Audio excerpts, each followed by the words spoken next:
Hello friends, welcome back to Karthikeya channel. ఈరోజు date వచ్చి 14 December 2024. India tour of Australia. ప్రస్తుతానికి team India Australia టూర్లో ఉంది.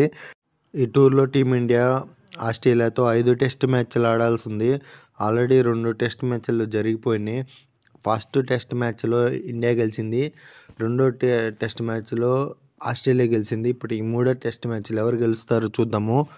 ఫ్రెండ్స్, ఈ వీడియోలో మూడో టెస్ట్ డే 1 సమరీ చూద్దాం ఒకసారి. ఇండియాకి ఆస్ట్రేలియాకి మధ్య జరుగుతున్న ఈ మూడో టెస్ట్ టాస్ విషయానికి వస్తే, ఈ మ్యాచ్లో టీమిండియా టాస్ గెలిచి బౌలింగ్ తీసుకుంది. నెక్స్ట్ ఈ మూడో టెస్ట్ మ్యాచ్లో ఆడబోతున్న టీమిండియా అండ్ ఆస్ట్రేలియా ప్లేయింగ్ 11 డీటెయిల్స్లోకి వెళ్తే, సేమ్ ఆస్ట్రేలియా మాత్రం ఒకే ఒక చేంజ్ చేసింది. అదేంటంటే సెకండ్ టెస్ట్ మ్యాచ్లో ఆడిన బోలాండ్ ప్లేస్లో హాజలీవుడ్ ఆడుతున్నాడు ఈ మ్యాచ్లో. నెక్స్ట్ అలాగే టీమిండియా ప్లేయింగ్ 11 డీటెయిల్స్లోకి వెళ్తే, టీమిండియా 2 చేంజెస్ చేసింది. అవేంటి అంటే, రెండో టెస్ట్ మ్యాచ్ ఆడిన అశ్విన్ అండ్ హర్షిత్ రాణా ప్లేస్లో ఈ మ్యాచ్లో జడేజా అండ్ ఆకాష్ దీప్ ఆడుతున్నారు. ఆ 2 చేంజెస్, మిగతా టీం అంతా సేము.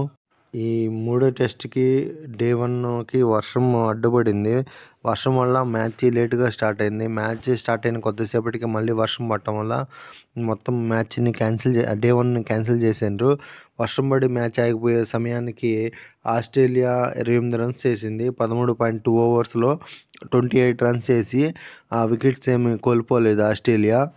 ఈ మూడో టెస్ట్ మ్యాచ్ డే 1 ఎంతకీ వర్షం ఆగిపోవటం వల్ల డే 1 కాల్ ఆఫ్ చేసిండ్రు. కాల్ ఆఫ్ చేసే సమయానికి ఆస్ట్రేలియా 13.2 ఓవర్స్లో 28 రన్స్ చేసింది. డే 1 క్యాన్సిల్ అయిపోయింది. ఇక్కడ ఫ్రెండ్స్ ఇంతే ఈ video. Next day 2 review summary వీడియోలో మళ్ళీ కలుసుకుందాం. నా వీడియోస్ నచ్చితే లైక్ చేయండి, షేర్ చేయండి, కామెంట్ చేయండి. సబ్స్క్రైబ్ చేసుకోవటం మాత్రం మర్చిపోవద్దు. Thank you for watching my video. Subscribe.